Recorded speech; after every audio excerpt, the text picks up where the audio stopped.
Hello, thank you for joining us here at Maths with El Profelo.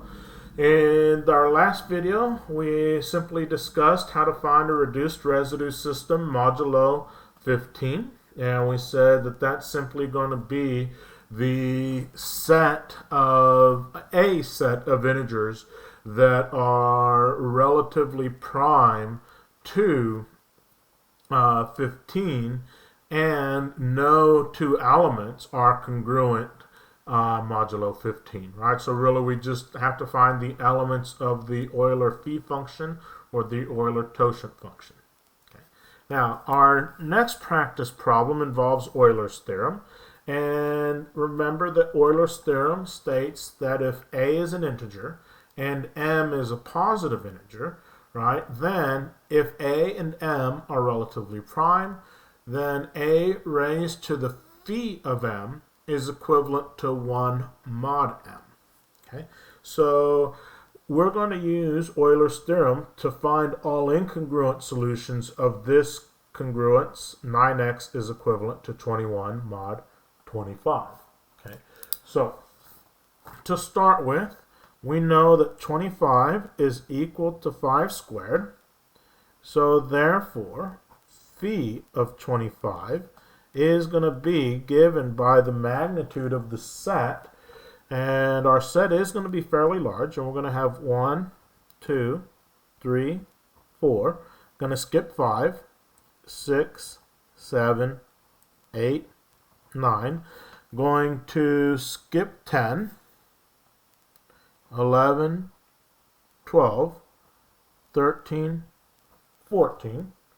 All right, going to skip 15, 16, 17, 18, 19. Going to skip 20, and then 21, 22, 23, and 24. All right, so we're going to have that phi of 25 is equal to 20. Okay.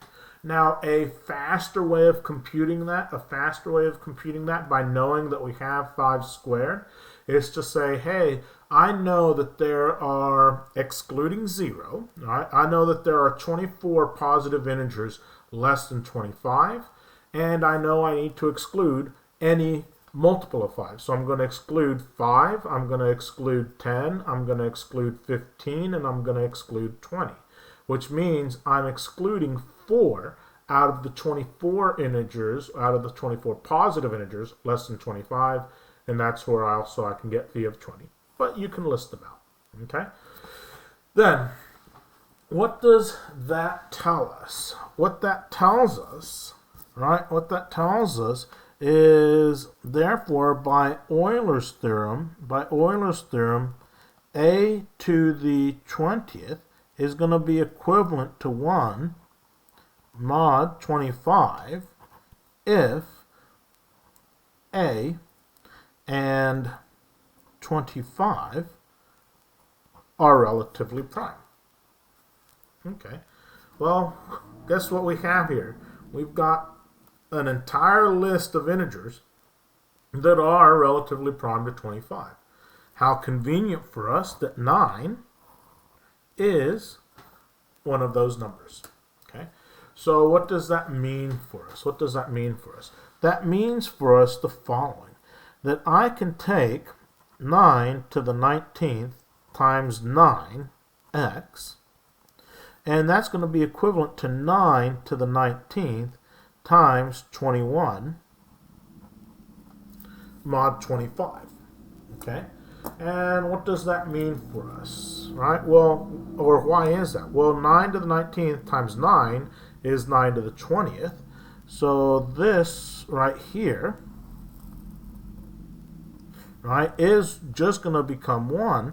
And so I'm going to have x is equivalent to 9 to the 19th times 21 mod 25. Okay. Now, my next step is going to be to rearrange this just a little bit so that we can try and be clever. right? And so I'm going to write this. We're going to say that x is equivalent to 3 to the 19th times 3 to the 19th times 3 times 7 mod 25 by expanding 9 to the 19th as 3 squared to the 19th.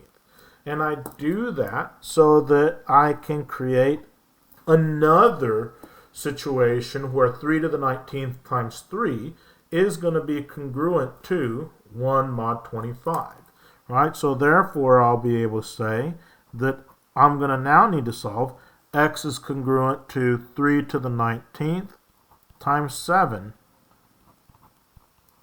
mod 25. Okay. Now, our next step, once again, is we're going to be clever a little bit. And we'll say, hey, since 3 to the third power is equal to 27, which is congruent to 2 mod 25, then 3 to the 19th, right? Then what I can do is say 3 to the 19th I can write as 3 cubed to the 6th power times 3. Okay, and why might I want to do that? I might want to do that so that I can now write the following. That I can write that x is going to be congruent to 3 cubed to the 6th power times 3 times 7 mod 25.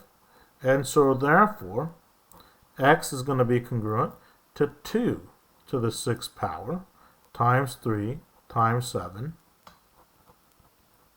mod 25. Because 3 cubed is 2. All right, so that's where we get there. All right, so this 3 cubed goes to that. Okay, then what's going to be my next step? Well, I know that I can have the following.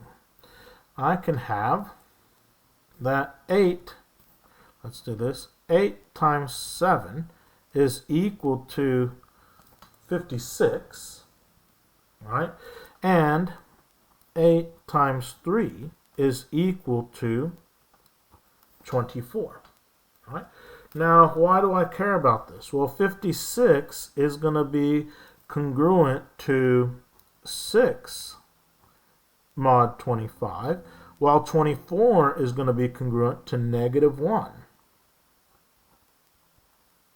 mod 25. And you might say, well, I don't get where that comes into play. Well, look at this. 2 to the 6th power is the same as 2 to the 3rd power. And then I'm going to have times 3 times 2 to the 3rd power and then times 7. Right? And we say, okay, so x is going to have to be congruent to 2 to the 6th is 2 cubed and 2 cubed. Right? And so what do I have? I have that 2 to the 6th in rewriting is going to be 2 cubed times 3, or in other words, 8 times 3, and 2 cubed times 7, or in other words, 8 times 7. Right? So this is going to be equivalent to negative 1 times 6 mod 25, and therefore x is going to be able to be given by negative 16 plus 25t, where t will be some integer. Whoops, not negative 16, excuse me, just negative 6. All right, so our solution to find all incongruent solutions of this, right, or our general solution, is going to be that x is negative 6 plus 25t, where t is some integer. And all we have done is to start was use the Euler's theorem twice to be able to simplify things down. The first time in saying that 9 to the 19th times 9 is going to be equivalent to 1 mod 25, and the second time 3 to the 19th times 3 would be equivalent to 1 mod 25. Okay, so our final answer, x equals -6 plus 25t, and if we wanted to give a particular solution, right, we could say a particular solution is x equals 19, right? That this would be our least non-negative incongruent solution to our congruence. 9x is equivalent to 21 mod 25. Okay? This has been Maths with El Profe Lo. Thank you for your time. As always, if you have questions, please do reach out.